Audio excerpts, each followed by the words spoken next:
Can You Put Down This Death Threat by Mindy Henneman. Can your regular morning routine actually be causing you more harm than you know? According to Health and Research Funding, about 68 million Americans drink 2 to 3 cups of coffee every single day.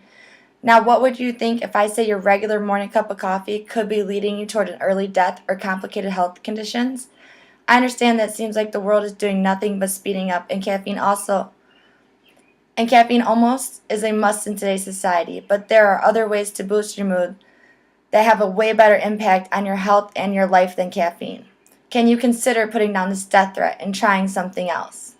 Throughout this speech, I would like to talk a little bit about how the advertisement of caffeine is affecting today's society, some substitutions of caffeine, and how much caffeine is hurting and damaging your body. The other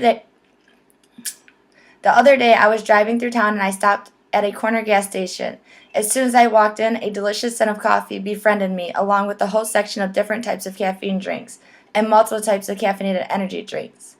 While paying for my gas, right there on the register counter was a small section of caffeinated tablets and energy shots. Now across the street from the gas station is a Tim Hortons, which actually has some healthy-looking food along with its multiple drinks of coffee. Also, right down the street is Starbucks with some of the best tasting coffee. Caffeine is immensely advertised in today's society, which is very obvious from the statement above. Now, I personally know that something that is that advertised and that easily to consume is never good. I mean, there are only 8 gyms in the city compared to approximately 30 coffee shops. Caffeine is being pushed on society from many different angles. On top of caffeine being everywhere, today's society runs faster. For example, about 10 years ago, no one knew what a touchscreen phone was. Now almost everyone you see is connected to their mini computers that occasionally receive phone calls. What you used to have to wait to do can now be done on the go. Life is no longer simple, and caffeine and its advertisements are trying to be the cure. Also, the other day I seen a teenage girl and her mom, and this young teenager was wearing a shirt that said, "Okay, but coffee first." I was not shocked, but should have been, because since when have teenagers felt the need to not just drink coffee, but to express how much they enjoy coffee by what they wear? Caffeine is a drug that has been accepted by society, from adults and parents to teenagers and even some children. Regardless, caffeine is a drug and acts like a drug in every way, with addiction and withdrawal symptoms. Finally, it frustrates me very much to see how much caffeine is related to working out in today's society. People are actually buying energy drinks and energy tablets to drink or take before working out, not knowing that caffeine is a diuretic, forcing fluids out of your body that you actually want in your body while working out. What they actually are looking for in caffeine energy drinks is vitamin B. Vitamin B. I cannot say the word enough, which now leads me into my many different substitutions of caffeine. Caffeine has been around for a long time, but now instead of just coffee, caffeine comes in many different forms, such as in pop, tablets, capsules, energy shots, energy drinks, and even some energy bars.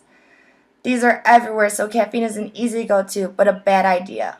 There are many things that someone can replace caffeine with that will not damage your body.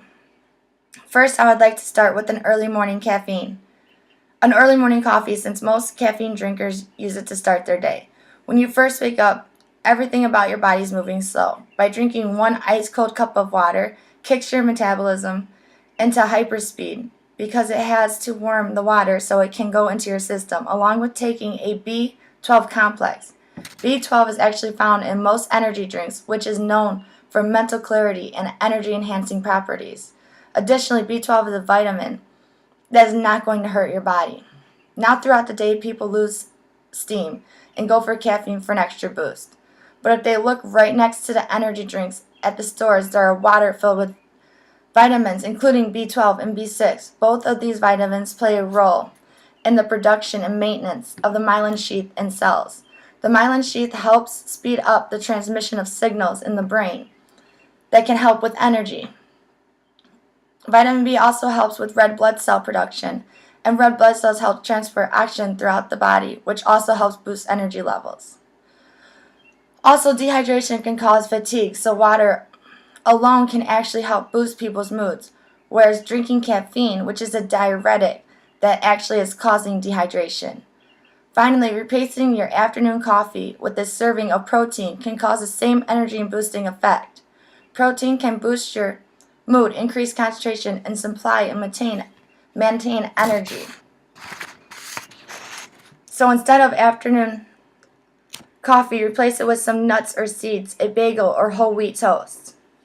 Now, I've mentioned that caffeine can be harmful and damaging to your body, but I would like to go into what it actually does to your body and how it harmfully affects you. Stephen Meredith, postdoctoral research fellow at the Johns Hopkins University School of Medicine, states that caffeine is the most commonly used psychoactive substance in the world. Now that you know that caffeine is declared as a drug along with every other drug, it is addicting and does have withdrawal symptoms. Withdrawal symptoms range from simple to severe, such as headache, sleeplessness, and irritability, to depression, flu-like symptoms, anxiety, and heart rhythm abnormalities. Caffeine can interfere with the absorption of calcium into the bones, causing bone thinning, also known as osteoporosis. This can eventually lead to spine loss and bone fractures. Caffeine stimulates the central nervous system. Along with this, it stimulates to release of adrenaline that is the source of the fight or flight response, causing irrational decision making, along with increasing and or causing anxiety and depression. Caffeine can increase anxiety immensely and actually lead to anxiety attacks. When digesting any kind of caffeine, it raises the amount of acid in your stomach, causing heartburn and upset stomach, and furthermore contributing to worsening of acid reflux and ulcers, also causing diarrhea, excessive thirst, and increased urination. Finally, caffeine can lead to rapid and irregular heartbeat and breathing, and in some severe cases, even death due to convulsions and irregular heartbeat. I explained that caffeine and its advertisements are trying to be the cure in our rapidly moving society. I've given you substitutions for caffeine to help conquer your never-ending days. Finally, you know that caffeine's most severe effect on your body is death. So now I hope you put down and throw away this death threat and help yourselves live a more healthy life.